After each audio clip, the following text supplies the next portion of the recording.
Hey, and welcome to the Spooky Halloween podcast. Ooh. Very nice. I'm Josh O'Lantern Clark. There's Bride of Chucky Bryant, and there's Jerifying Roland. Jeri said she has no time for us this year, so we have to make all our own sound effects with our own mouths. That sounds good. That's cool. We can do that. Watch this. That was terrifying. Wasn't it? Yeah. All the spit, I think, is what made it so terrifying. So, Chuck, this is our annual Halloween episode. I don't know if anyone told you this yet. Our Spooktacular. Yes, that's right. And for those of you who've just found the podcast recently, and this is your first time, every Christmas and Halloween we present an ad-free episode for your enjoyment. This has nothing to do with explaining anything. It's just some spooky stories that we like to read. And then Jeri adds a little sound design, but apparently this year it's up to us. That's right. So do you want to do it? Let's do it. Okay. So I say that we start with my pick, the Algernon Blackwood story, Ancient Lights. Great. Dim the lights, everybody. Get whatever you do to get into the spooky mood.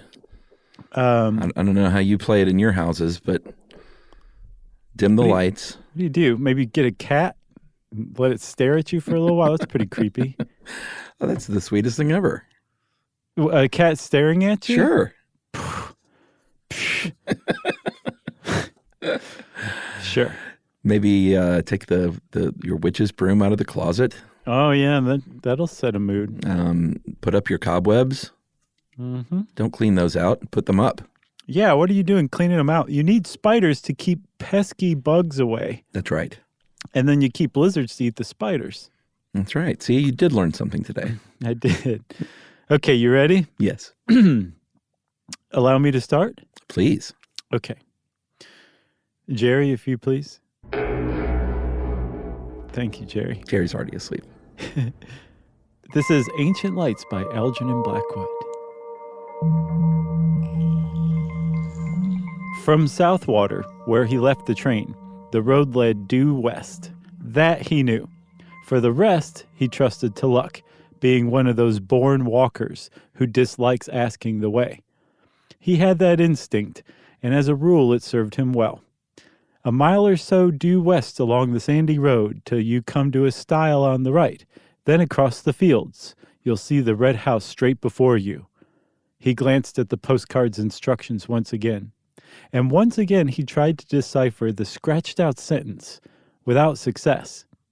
It had been so elaborately inked over that no word was legible. Inked-out sentences in a letter were always enticing. He wondered what it was that had to be so very carefully obliterated. The afternoon was boisterous, with a tearing, shouting wind that blew from the sea across the Sussex Weald. I have no idea what a weald is. No idea.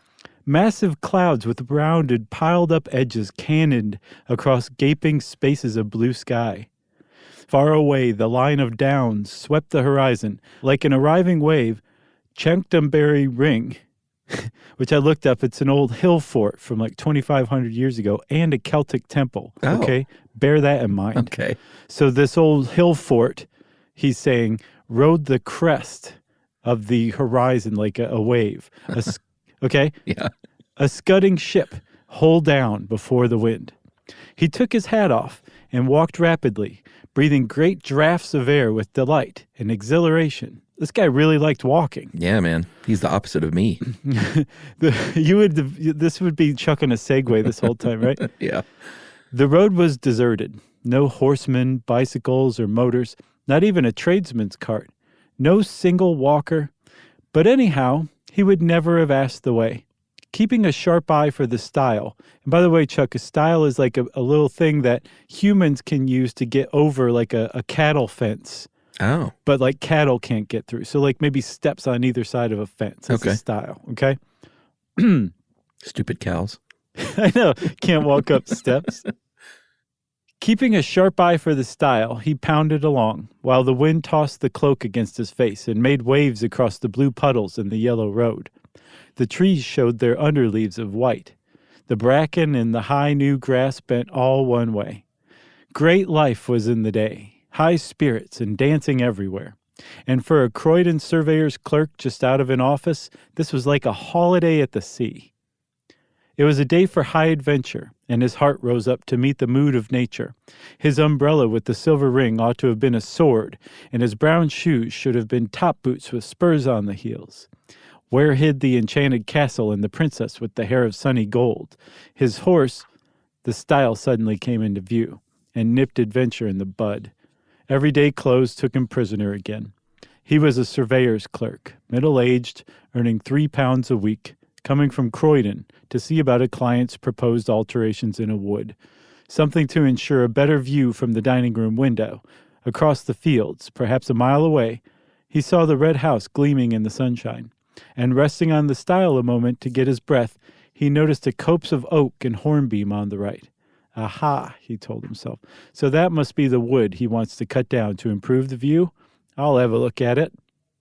There were boards up, of course, but there was an inviting little path as well. I'm not a trespasser, he said. It's part of my business, this is. He scrambled awkwardly over the gate and entered the copse. A little round would bring him to the field again. My turn? Take it away, Chuckers. All right, here we go. Should we catch people up? What's this guy doing? He's walking a lot. He's walking. He's walking, and he's going to meet a client who wants to cut down some woods, and he thinks he's just now found the woods. All right, great. But the moment he passed among the trees, the wind ceased shouting, and a stillness dropped upon the world. So dense was the growth that the sunshine only came through in isolated patches. The air was close. He mopped his forehead and put his green felt hat on, but a low branch knocked it off again at once, and as he stooped, an elastic twig swung back and stung his face. There were flowers along both edges of the little path, glades open on either side. Ferns curved about in damper corners, and the smell of earth and foliage was rich and sweet. It was cooler here. What an enchanting little wood, he thought, turning down a small green glade where the sunshine flickered like silver wings. How it danced and fluttered and moved about. He put a dark blue flower in his buttonhole. Whatever floats your boat, pal. Again, his hat, caught by an oak branch as he rose, was knocked from his head, falling across his eyes. This guy's a mess. Yeah. And this time he did not put it on again. Swinging his umbrella, he walked on with uncovered head, whistling rather loudly as he went. But the thickness of the trees hardly encouraged whistling, and something of his gaiety and high spirit seemed to leave him. He suddenly found himself treading circumspectly and with caution. The stillness in the wood was so peculiar. There was a rustle among the ferns and leaves, and something shot across the path 10 yards ahead, stopped abruptly, an instant with head cocked sideways to stare, then dived again beneath the underbrush with the speed of a shadow. He started like a frightened child, laughing the next second that a mere pheasant could have made him jump. In the distance he heard wheels upon the road and wondered why the sound was pleasant. "Good old butcher's cart," he said to himself. His accent changed, I guess. I like it. He's from Boston now? I'm not sure where he's from. The Bronx? Sure. "Good old butcher's cart," he said to himself, then realized that he was going in the wrong direction and had somehow got turned round, for the road should be behind him, not in front. And he hurriedly took another narrow glade that lost itself in greenness to the right. "That's my direction, of course," he said. Oh, he's Sean Connery. I think so. All right. "The trees has mixed me up a bit, it seems." Then found himself abruptly by the gate he had first climbed over. He had merely made a circle. Weird. Surprise became almost discomfiture then. It's a new one for me. Sure. And a man dressed like a gamekeeper in browny green leaned against the gate, hitting his legs with a switch. "I'm making for Mr. Lumley's farm," explained the walker. "This is his wood, I believe." Then stopped dead because it was no man at all, but merely an effect of light and shade and foliage. He stepped back to reconstruct the singular illusion, but the wind shook the branches roughly here on the edge of the wood, and the foliage refused to reconstruct the figure.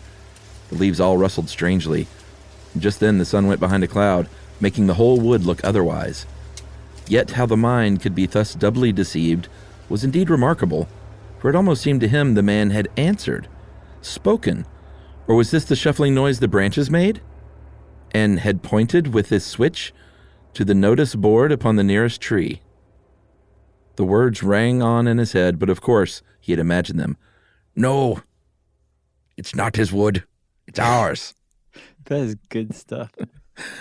And some village wit, moreover, had changed the lettering on the weather-beaten board, for it read quite plainly, "Trespassers will be persecuted."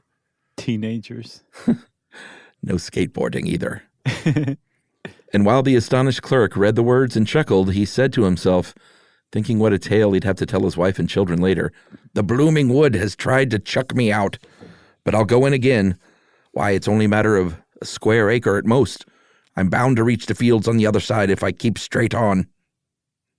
This guy's really all over the place, isn't he? I feel like he's kind of settled into a real weird accent, but I like it. He remembered his position in the office. He had a certain dignity to maintain. Mm-hmm. On to you, sir. So he's freaking out a little bit. Like the woods are like playing tricks on him, it seems like. Yeah, the LSD is kicking in. For sure. He's like, I shouldn't have plucked that weird mushroom from that cow poop. Yeah. Okay. The cloud passed from below the sun, and light splashed suddenly in all manner of unlikely places. The man went straight on. He felt a touch of puzzling confusion somewhere. This way the copse had of shifting from sunshine into shadow doubtless troubled sight a little. To his relief at last, a new glade opened through the trees, and disclosed the fields with a glimpse of the red house in the distance at the far end. But a little wicket gate that stood across the path had to first be climbed, and as he scrambled heavily over it, for it would not open, he got the astonishing feeling that it slid off sideways beneath his weight toward the wood, like the moving staircases at Herod's and Earl's Court, and I think he's talking about escalators. I think so. It began to glide off with him. It was quite horrible, and he made a violent effort to get down before it carried him into the trees. But his feet became entangled with the bars and umbrella, so that he fell heavily upon the farther side, arms spread across the grass and nettles, boots clutched between the first and second bars. Suddenly, Benny Hill came around the corner. Right. Maybe Jeri will add yakety sax to that part. Oh, that'd be great. It sure would. He lay there a moment like a man crucified upside down. And while he struggled to get disentangled, feet, bars, and umbrella formed a regular net. He saw the little man in browny green go past him with extreme rapidity through the wood. The man was laughing. He passed across the glade some 50 yards away, and he was not alone this time. A companion like himself went with him. The clerk, now upon his feet again, watched them disappear into the gloom of green beyond. You want to take this quote? "They're tramps, not gamekeepers," he said to himself, half mortified, half angry, apparently half deranged. But his heart was thumping dreadfully, and he dared not utter all his thought. He examined the wicket gate, convinced it was a trick gate somehow, then went hurriedly on again, disturbed beyond belief to see that the glade no longer opened into the fields, but curved away to the right. What in the world had happened to him? His sight was so utterly at fault. Again the sun flamed out abruptly and lit the floor of woods with pools of silver, and at the same moment a violent gust of wind passed shouting overhead. Drops fell clattering everywhere upon the leaves, making a sharp pattering as of many footsteps. The whole copse shuddered and went moving. Chuck? "Rain, by George," thought the clerk, and feeling for his umbrella, discovered he had lost it. He turned back to the gate and found it lying on the farther side. To his amazement, he saw the fields at the far end of the glade, the red house too, ashine in the sunset. He laughed then, for, of course, in his struggles with the gate, he had somehow got turned around, had fallen back instead of forwards. Climbing over, this time quite easily, he retraced his steps. The silver band he saw had been torn off of the umbrella. No doubt his foot, a nail or something, had caught in it and ripped it off. The clerk began to run. He felt extraordinarily dismayed. But while he ran, the entire wood ran with him, round him, to and fro, trees shifting like living things, leaves folding and unfolding, trunks darting backwards and forwards, and branches disclosing enormous empty spaces, then closing up again before he could look into them. There were footsteps everywhere, and laughing, crying voices, and crowds of figures gathering just behind his back, till the glade, he knew, was thick with moving life. The wind in his ears, of course, produced the voices and the laughter, while the sun and clouds, plunging the copse alternately in shadow and bright dazzling light, created the figures. But he did not like it, and went as fast as ever his sturdy legs could take him. He was frightened now. This was no story for his wife and children. He ran like the wind, but his feet made no sound upon the soft mossy turf. Oh boy. Yep. It's getting real. It's getting surreal. Then, to his horror, he saw that the glade grew narrow. Nettles and weeds stood thick across it. It dwindled down into a tiny path, and 20 yards ahead, it stopped finally and melted off among the trees. What the trick gate had failed to achieve, this twisting glade accomplished easily, carried him in bodily among the dense and crowding trees. You want to take us home? Yeah, let's do it. It's getting freaky, Chuck. There was only one thing to do, turn sharply and dash back again, run headlong into the life that followed at his back, followed so closely, too, that now it almost touched him, pushing him in, and with reckless courage, that was what he did. It seemed a fearful thing to do. He turned with a sort of violent spring, head down and shoulders forward, hands stretched before his face. He made the plunge. Like a hunted creature, he charged full tilt the other way, meeting the wind now in his face. Good Lord, the glade behind him had closed up as well. There was no longer any path at all. Turning round and round like an animal at bay, he searched for an opening, a way of escape, searched frantically, breathlessly, terrified now in his bones. But foliage surrounded him, branches blocked the way. The trees stood close and still, unshaken by a breath of wind, and the sun dipped that moment behind a great black cloud. The entire wood turned dark and silent. It watched him. This is not good. No, when the woods are watching you, that's bad news. It's worse than a cat. That's like that Jodie Foster movie from the 70s, The Watcher in the Woods. Was that Jodie Foster? Yeah, it was so scary. Yeah, I remember that one. And Betty Davis, I think, too. That's right. We should have just played that instead of doing this. I feel like we just broke all the tension we'd built over the last 10 minutes. Okay, here we go, everyone. All right. The woods are watching. Yeah. Perhaps it was this final touch of sudden blackness that made him act so foolishly, as though he had really lost his head. At any rate, without pausing to think, he dashed headlong in among the trees again. There was a sensation of being stiflingly surrounded and entangled, and that he must break out at all cost, out and away into the open of the blessed fields and air. He did this ill-considered thing, and apparently charged straight into an oak that deliberately moved into his path to stop him. He saw it shift across a good full yard, and being a measuring man, accustomed to theodolite and chain, he ought to know. Do you know what that is? No, do you? The chain, I think, he's a surveyor, so it's got to have something to do with that, but who knows what theodolite is? I think it's a measuring compound. Sure. He fell, saw stars, and felt 1,000 tiny fingers tugging and pulling at his hands and neck and ankles. Oh my. The stinging nettles, no doubt, were responsible for this. He thought of it later. At the moment, it felt diabolically calculated. But another remarkable illusion was not so easily explained. For all in a moment, it seemed, the entire wood went sliding past him with a thick, deep rustling of leaves and laughter, myriad footsteps, and tiny little active, energetic shapes. 2 men in browny green gave him a mighty hoist, and he opened his eyes to find himself lying in the meadow, beside the stile, where first his incredible adventure had begun. The wood stood in its usual place, and stared down upon him in the sunlight. There was the red house in the distance as before. Above him grinned the weather-beaten notice board. Trespassers will be prosecuted. Disheveled in mind and body, and a good deal shaken in his official soul, the clerk walked slowly across the fields, but on the way he glanced once more at the postcard of instructions, and saw with dull amazement that the inked-out sentence was quite legible after all beneath the scratches made across it. There is a shortcut through the wood I want to cut down if you care to take it. Only care was so badly written, it looked more like another word. The C was uncommonly like D. Oh. That's the copse that spoils my view of the downs, you see, his client explained to him later, pointing across the fields and referring to the ordnance map beside him.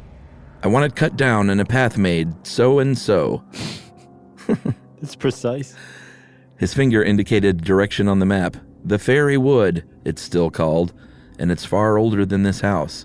Come now, if you're ready, Mr. Thomas. we might go out and have a look at it. Oh, boy. So basically, The end. upshot. Oh, yeah, there you go. The end.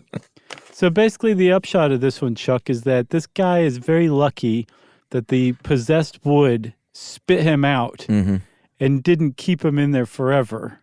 Yes. Like that island did it to Amelia Earhart. That's right. This Ambrose Bierce, man. Bring in the civil engineering horror. That was Algernon Blackwood. What'd I say, Ambrose Bierce? Uh-huh. That's a common mistake. It really it is. I like Algernon Blackwood. Yeah. He's great. He did The Empty House, which we read once a few years back. So there you go. How scared is everybody? Raise your hand if you're scared. Me. That's not bad. Not bad. 2 out of 3 people isn't bad. All right. So we're going to move on to Edgar Allan Poe. And because it's in the public domain. Dude, it's true. It is true. It's in the public domain. I'm going to get started in my searching earlier next year. Yeah, or we could just start saving up and just like buy the rights to read one. Yeah. I mean, there are stories. It's about getting in touch with the authors that are still living. Sure. It's like I found a good Joyce Carol Oates one, and she's alive. Dude. All she writes is the best horror ever. Yeah. For my money, I would say that she's probably my favorite author in general, but I would say she's probably the greatest horror writer of all time, too. Well, I'm going to get in touch with her. We're going to buddy up over the next year. Oh, good. Well, loop me into that. Yeah, for sure. We're going to bring the Oates next year. Okay. Yeah, She's on Twitter. I tweeted to her once to ask her, and she just ignored it. Oh, really? Yeah. Well, that was before you were a big shot. No, this was like last year. Oh, well. Which I guess that still holds true. So, yes, you're right. All right, here we go with a story by Edgar Allan Poe, noted drunk and drug addict. Died in the street. Really? Oh, yeah. I think I knew that. Baltimore, right in front of Power Station Live. Wow. Yeah. Is there a marker?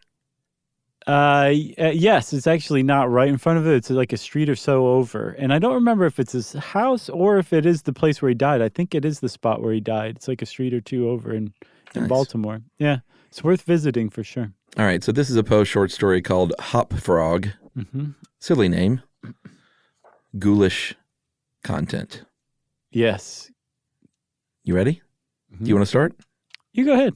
No, I finished that one. Why don't you start this one? Oh, okay. Okay. I don't have mine parsed out either. We'll just wing it. Okay, just go caw caw. Okay. Or wink or something. I don't know. All right. You ready? Mm-hmm.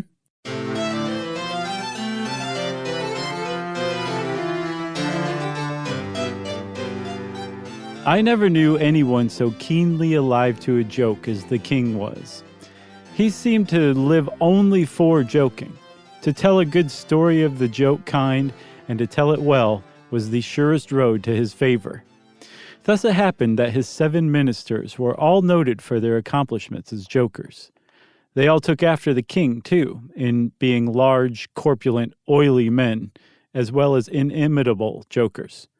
Whether people grow fat by joking, or whether there is something in fat itself which predisposes to joke, I have never been quite able to determine.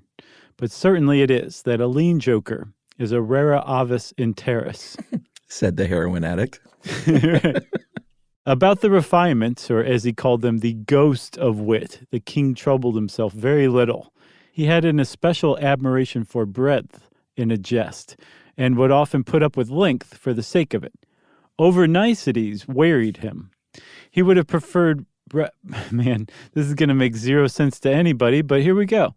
He would have preferred Rabelais' Gargantua to the Zadig of Voltaire. Of course. And upon the whole, practical jokes suited his taste far better than verbal ones. He's getting a bit of a picture of this king. Yeah, he's a pull-my-finger guy. Yeah. Oh, man, that's a good one.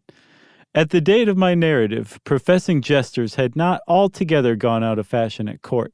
Several of the great continental powers still retain their fools, who wore motley with caps and bells, and who were expected to be always ready with sharp witticisms at a moment's notice, in consideration of the crumbs that fell from the royal table. Our king, as a matter of course, retained his fool. The fact is, he required something in the way of folly, if only to counterbalance the heavy wisdom of the 7 wise men who were his ministers, not to mention himself. His fool, or professional jester, was not only a fool, however. His value was trebled in the eyes of the king by the fact of his also being a dwarf and a cripple.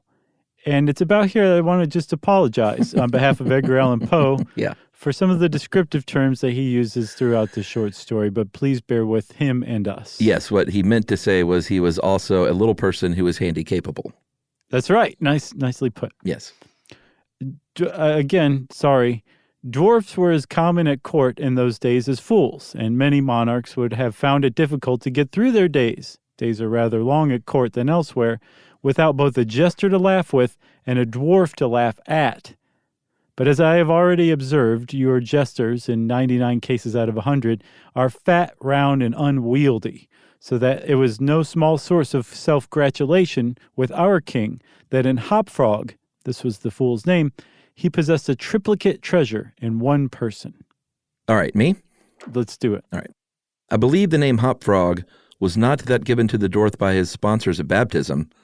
That's probably a good guess. I think that's a weird way to put parents.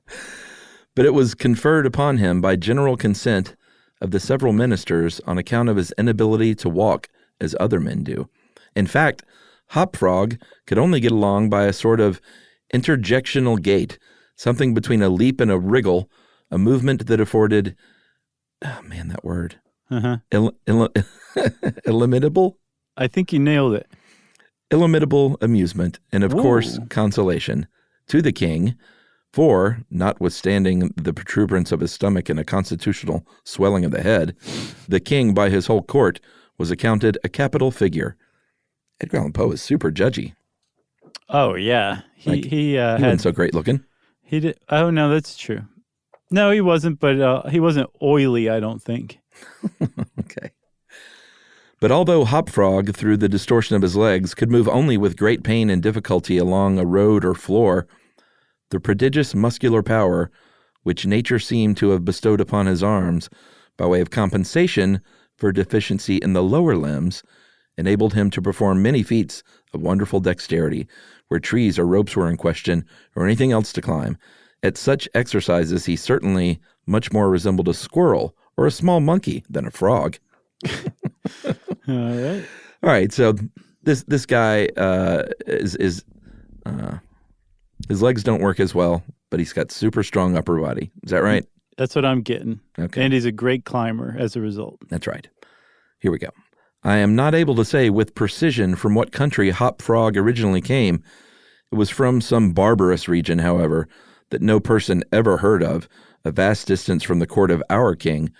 Hopfrog and a young girl, very little less dwarfish than himself, although of exquisite proportions and a marvelous dancer, had been forcibly carried off from their respective homes in adjoining provinces and sent as presents to the king by one of his ever-victorious generals. Boy, this is terrible. It's pretty dark, but, I mean, again, we're talking Poe here. Yeah, that's right. And just wait. Just wait for it, everyone. Just wait. Under these circumstances, it is not to be wondered at that a close intimacy arose between the two little captives. Indeed, they soon became sworn friends. Hopfrog, who, although he made a great deal of sport, was by no means popular, had it not in his power to render Trippetta many services. Is that the lady, Trippetta? Yeah, that's the lady. Okay. But she, on account of her grace and exquisite beauty, although a dwarf, don't forget. Just completely unnecessary. Oh. Her grace and exquisite was universally admired and petted, so she possessed much influence and never failed to use it whenever she could for the benefit of Hopfrog. So she's still a good friend. I like that. Oh, yeah, yeah. And he to her, even though he didn't really have any power. That's right. Which is surprising because a lot of jesters were very powerful in the court. Yeah, that's true. Didn't we do one on jesters? I think so. Okay. All right. On some grand state occasion, I forget what, the king determined to have a masquerade, and whenever a masquerade or anything of that kind occurred at our court, then the talents, both of Hopfrog and Trippetta, were sure to be called into play. Hopfrog, in especial, was so inventive in the way of getting up pageants, suggesting novel characters and arranging costumes for masked balls, that nothing could be done, it seems, without his assistance. So Hop Frog can throw a great party. He can, and apparently so can Tripetta, too. All right, I'll do this one more. Oh, I see. The night appointed for the fete had arrived. A gorgeous hall had been fitted up under Tripetta's eye with every kind of device which could possibly give eclat to a masquerade. The whole court was in a fever of expectation. For costumes and characters, it might well be supposed that everybody had come to a decision on such points. Many had made up their minds as to what roles they should assume a week or even a month in advance, and in fact there was not a particle of indecision anywhere, except in the case of the king and his 7 minsters. Why they hesitated, I could never tell, unless they did it by way of a joke. More probably, they found it difficult on account of being so fat to make up their minds. At all events, time flew, and, as a last resort, they sent for Tripetta and Hop Frog. Oh, boy. All right, so the deal is they're throwing this big ball. Mm-hmm. Everyone's dressed up. Everyone put a lot into it, except for the king's 7 minsters and his 7 minsters. Right. So they sent for Tripetta and Hop Frog to say, what should we do, guys? We need some help here. Yeah. So, can I start again? Yes. Okay. When the 2 little friends obeyed the summons of the king, they found him sitting at his wine with the 7 members of his cabinet council. But the monarch appeared to be in very ill humor. He knew that Hop Frog was not fond of wine, for it excited the poor cripple almost to madness, and madness is no comfortable feeling. But the king loved his practical jokes, and took pleasure in forcing Hop Frog to drink, and, as the king called it, to be merry.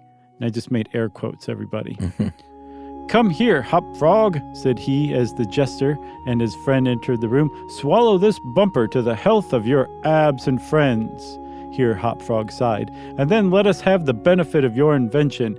We want characters, man, something novel, out of the way. We are wearied with this everlasting sameness. Come, drink. The wine will brighten your wits. How's that for a king? I mean, I'm no Chuck Bryant, That was great. That's okay. Hop Frog endeavored, as usual, to get up a jest in reply to these advances from the king, but the effort was too much. It happened to be the poor dwarf's birthday, and the command to drink to his absent friends forced tears to his eyes. Oh. Many large, bitter drops fell into the goblet as he took it, humbly, from the hand of the tyrant. Ah ha ha, roared the latter, as the dwarf reluctantly drained the beaker. See what a glass of good wine can do, while your eyes are shining already. Poor fellow! His large eyes gleamed rather than shone, for the effect of wine on his excitable brain was not more powerful than instantaneous. He placed the goblet nervously on the table and looked around upon the company with a half-insane stare. They all seemed highly amused at the success of the king's joke. You want me to keep going? Keep going. And now to business, said the prime minister, a very fat man. Yes, said the king. Come lend us your assistance. Characters, my fine fellow. We stand in need of characters. All of us. Ha, ha, ha. And as this was seriously meant for a joke, his laugh was chorused by the 7. Nice. Hop Frog also laughed. Although feebly and somewhat vacantly. I think he did that. Come, said the king impatiently. Have you nothing to suggest? I am endeavoring to think of something novel, replied the dwarf, abstractedly, for he was quite bewildered by the wine. I know what that's about. Yeah, all right, go, king. Oh, endeavoring, cried the tyrant fiercely. What do you mean by that? I perceive you're sulky and want more wine. Here, drink this. And he poured out another gobletful and offered it to the cripple, who merely gazed at it, gasping for breath. Drink, I say, shouted the monster. Or by the fiends. The dwarf hesitated. The king grew purple with rage. The courtier smirked. Tripetta, pale as a corpse, advanced to the monarch's seat and, falling on her knees before him, implored him to spare her friend. The tyrant regarded her for some moments, in evident wonder at her audacity. He seemed quite at a loss what to do or say, how most becomingly to express his indignation. At last, without uttering a syllable, he pushed her violently from him and threw the contents of the brimming goblet in her face. The poor girl got up best she could, and not even daring to sigh, resumed her position at the foot of the table. Man. I know. It's hard out there for a court minster. Mm-hmm. There was a dead silence for about a half minute, during which the falling of a leaf or of a feather might have been heard. It was interrupted by a low but harsh and protracted grating sound which seemed to come out at once from every corner of the room. Wait, what are you making that noise for? Demanded the king. I'm doing a Michael Scott doing his weird voice. I just realized. That's great. Demanded the king, turning furiously to the dwarf. The latter seemed to have recovered in great measure from his intoxication. That was quick. And looking fixedly but quietly into the tyrant's face, merely ejaculated, I, how could it have been me? The sound appeared to come from without, observed one of the courtiers. I fancy it was the parrot at the window, wetting his bill upon his cage wires. True, replied the monarch, as if much relieved by the suggestion. But on the honor of a knight, I could have sworn that it was the gritting of this vagabond's teeth. Hereupon the dwarf laughed. The king was too confirmed a joker to object to anyone's laughing, and displayed a set of large, powerful, and very repulsive teeth. Moreover, he avowed his perfect willingness to swallow as much wine as desired. The monarch was pacified, and having drained another bumper with no very perceptible ill effect, Hopfrog entered at once and with spirit into the plans for the masquerade. Take it away. Okay. Well, this is a Hopfrog quote. Okay, here we go. You've been nailing it. I cannot tell what the association of idea, observed he very tranquilly, and as if he had never tasted wine in his life. But just after your majesty had struck the girl and thrown the wine in her face, just after your majesty had done this, and while the parrot was making that odd noise out the window, there came into my mind a capital diversion, one of my own country frolics, often enacted among us at our masquerades, but here it will be new altogether. Unfortunately, however, it requires a company of 8 persons and here we are, cried the king, laughing at his acute discovery of the coincidence. 8 to a fraction, I and my 7 ministers. Come, what is the diversion? We call it the 8 chained orangutans, and it really is excellent sport if well enacted, We will enact it, remarked the king, drawing himself up and lowering his eyelids.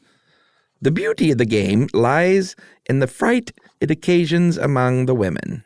Capital! Roared in chorus the monarch and his ministry. I will equip you as orangutans, proceeded the dwarf. Leave all that to me. The resemblance shall be so striking that the company of masqueraders will take you for real beasts, and of course they will be as much terrified as astonished, Oh, this is exquisite, exclaimed the king. Hopfrog, I will make a man of you. I don't know what's going on with the king, but this is just how excited he is. He's speaking through me right now. Yeah, it's very oily. It's very interesting to see everyone. Josh's eyes roll back in his head every time he does it. The chains are for the purpose of increasing the confusion by their jangling. You are supposed to have escaped en masse from your keepers. Boy, he's really setting this up. Mm-hmm. Your Majesty cannot conceive the effect produced at a masquerade by 8 changed orangutans, imagined to be real ones by most of the company, and rushing in with savage cries among the crowd of delicately and gorgeously habited men and women. The contrast is, inimitable. It must be, said the king, and the council arose hurriedly, as it was growing late, to put in execution the scheme of Hopfrog. All right, my turn? Your turn. His mode of equipping the party as orangutans was very simple, but effective enough for his purposes. The animals in question had, at the epoch of my story, very rarely been seen in any part of the civilized world, and as the imitations made by the dwarf were sufficiently beast-like and more than sufficiently hideous, their truthfulness to nature was thus thought to be secured. The king and his ministers were first encased in tight-fitting stocking net shirts and drawers, like, what are those called? Onesies? Well, yeah, sure. They were then saturated with tar.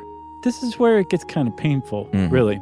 At this stage of the process, someone of the party suggested feathers, but the suggestion was at once overruled by the dwarf. Nope.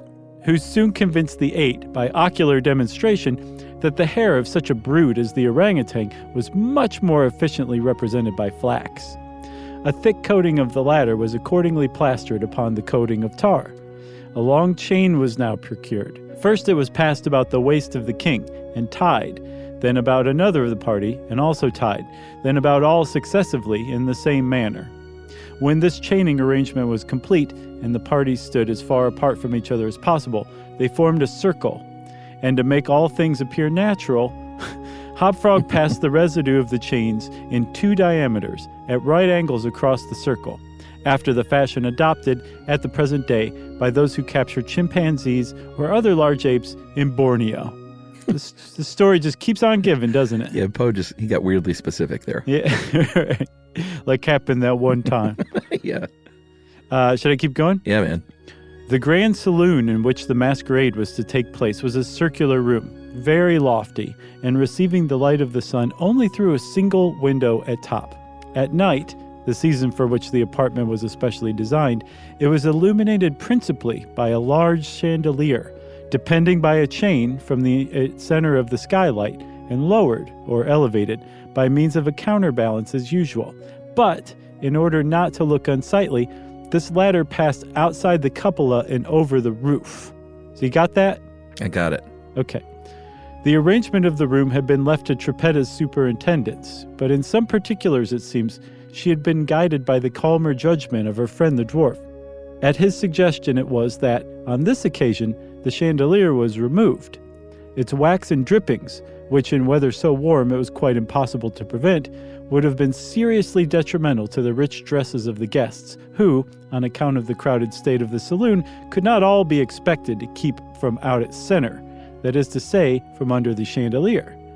Additional sconces were set in various parts of the hall, out of the war, and a flambeau, emitting a sweet odor, was placed in the right hand of each of the caryatides.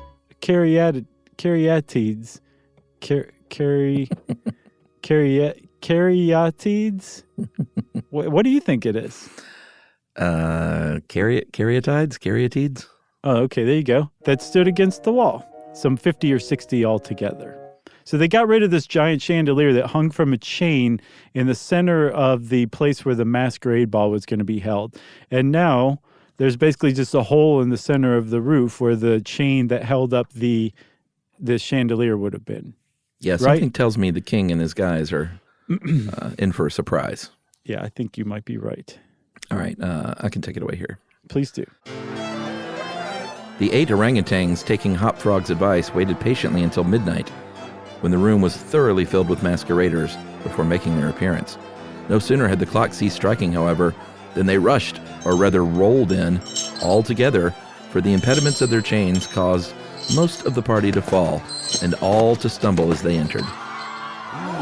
The excitement among the masqueraders was prodigious, and filled the heart of the king with glee.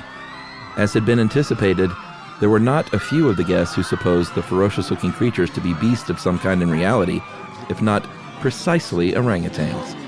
Many of the women swooned with affright, and had not the king taken the precaution to exclude all weapons from the saloon, his party might soon have expiated their frolic in their blood. Wow. So they looked so much like orangutans, he feared he would have been killed. People are expiating their blood. As it was, a general rush was made for the doors, but the king had ordered them to be locked immediately upon his entrance, and at the dwarf's suggestion, the keys had been deposited with him. While the tumult was at its height, and each masquerader attentive only to his own safety, for in fact, there was much real danger from the pressure of the excited crowd, the chain by which the chandelier ordinarily hung, and which had been drawn up on its removal, might have been seen very gradually to descend, until its hooked extremity came within 3 feet of the floor. So there's a hubbub going on, and no one notices this chain's being lowered from the ceiling, right? Yeah, and it sounds like not a lot of chivalry either, just a lot of pushing and shoving and every person for themselves. Okay, here we go. Soon after this, the king and his 7 friends, having reeled about the hall in all directions, found themselves at length in its center, and of course in immediate contact with the chain. While they were thus situated, the dwarf, who had followed noiselessly at their heels, inciting them to keep up the commotion, took hold of their own chain at the intersection of the two portions which crossed the circle diametrically and at right angles. Here, with the rapidity of thought, he inserted the hook from which the chandelier had been wont to depend, and in an instant, by some unseen agency, the chandelier chain was drawn so far upward as to take the hook out of reach, and, as an inevitable consequence, to drag the orangutans together in close connection and face to face. Oh. The masqueraders by this time had recovered, in some measure, from their alarm, and beginning to regard the whole matter as a well-contrived pleasantry, set up a loud shout of laughter at the predicament of the apes. Ha ha ha! "Leave them to me!" now screamed Hop Frog, his shrill voice making itself easily heard through all the din. "Leave them to me! I fancy I know them. If I can only get a good look at them, I can soon tell who they are. Bark. Take us home." Oh, jeez. I was not expecting this. Here, scrambling over the heads of the crowd, he managed to get to the wall when, seizing a flambeau, I think a torch, Yes. from one of the... Let's just say torchy sconce on the wall. Okay, he returned, and as he went to the center of the room, leaping with the agility of a monkey upon the king's head, and thence clambered a few feet up the chain, because remember, he's got that upper body strength, Yeah. holding down the torch to examine the group of orangutans and still screaming, "I shall soon find out who they are. Bark." And now, while the whole assembly, the apes included, were convulsed with laughter, the jester suddenly uttered a shrill whistle. When the chain flew violently up for about 30 feet, dragging with it the dismayed and struggling orangutans and leaving them suspended in midair between the skylight and the floor. Hop Frog, clinging to the chain as it rose, still maintained his relative position in respect to the 8 maskers, and still, as if nothing were the matter, continued to thrust his torch down toward them, as though endeavoring to discover who they were. So thoroughly astonished was the whole company at this ascent that a dead silence of about a minute's duration ensued. It was broken by just such a low, harsh, grating sound as had before attracted the attention of the king and his counselors when the former threw the wine in the face of Trippetta. But on the present occasion, there could be no question as to whence the sound issued. It came from the fang-like teeth of the dwarf, who ground them and gnashed them as he foamed at the mouth and glared with an expression of maniacal rage into the upturned countenances of the king and his 7 companions. "Aha! Said at length the infuriated jester. Aha! I begin to see who these people are now." Here, pretending to scrutinize the king more closely, he held the flambeau to the flaxen coat which enveloped him, and which instantly burst into a sheet of vivid flame. In less than half a minute, the whole 8 orangutans were blazing fiercely, amid the shrieks of the multitude who gazed at them from below, horror-stricken, and without the power to render them the slightest assistance. At length, the flames, suddenly increasing in virulence, forced the jester to climb higher up the chain, to be out of their reach, and, as he made this movement, the crowd sank again, for a brief instant, into silence. The dwarf seized his opportunity, and once more he spoke. "I now see distinctly," he said, "what manner of people these maskers are. They are a great king and his 7 privy councillors, a king who does not scruple to strike a defenseless girl, and his 7 councillors who abet him in the outrage. As for myself, I am simply Hop Frog, the jester, and this is my last jest."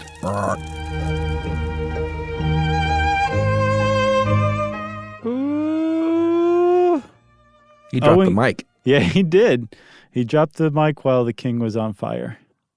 Owing to the high combustibility of both the flax and the tar to which it adhered, the dwarf had scarcely made an end of his brief speech before the work of vengeance was complete.